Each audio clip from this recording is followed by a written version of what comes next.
আলোচনা সভা সম্মানিত সভাপতি ৮ নম্বর ওয়ার্ড বিএনপি সভাপতি আবু বকর বাক্কা, উপস্থিত আছেন রাষ্ট্রীয় অনুষ্ঠানের প্রধান বক্তা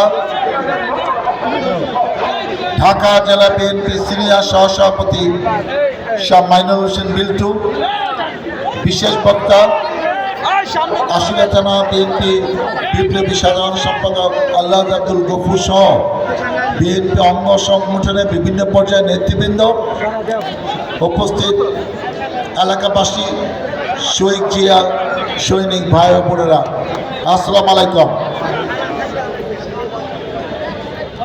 তোমরা যারা সামনে দাঁড়িয়ে আছো এরা ছাত্রদল, যুবদল, স্বেচ্ছাসেবক দলের নেতা কর্মী। আমি যাদের উদ্দেশ্যে বক্তব্য যাচ্ছি, যারা এই এলাকার ভোটার, যারা বসে আছেন কিন্তু আমাকে দেখতে পাচ্ছেন না ঠিক মতো, তোমাদের নৈতিক দায়িত্ব, যেহেতু তোমরা সংগঠন করো, দলকে ভালোবাসো, এইখানে দাঁড়িয়ে এই পিছনে যারা বসে আছে তাদেরকে প্রতিবন্ধকতা তৈরি করা তোমাদের দায়িত্ব না।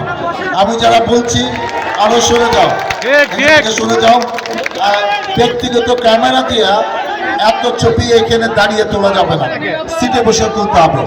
যারা মিডিয়ার লোক ঠিক আছে, কিন্তু এর বাইরেও দিয়ে একটা ব্যক্তিগত ক্যামেরা আছে, সেগুলো আমি বলছি যে তোমরা এই ব্যক্তিগত ক্যামেরা বন্ধ করো।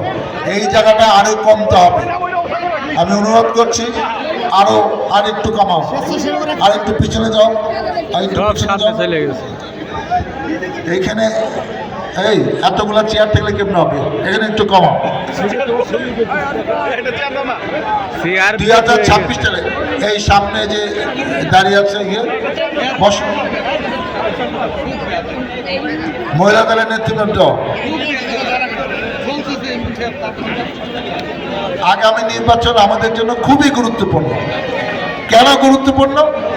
কারণ 16 বছর সত্যিকার অর্থে বাংলাদেশে কোনো সুষ্ঠু, স্বচ্ছ, জবাবদিহিমূলক, অংশগ্রহণমূলক স্বাধীন নির্বাচন হয় নাই।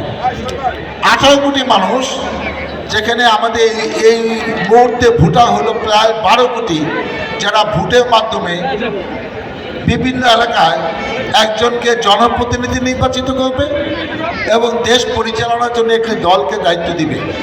কারণ 300 আসনের মধ্যে সিম্পল মেজরিটি 151টি হলে একটি দল ক্ষমতায় আসবে।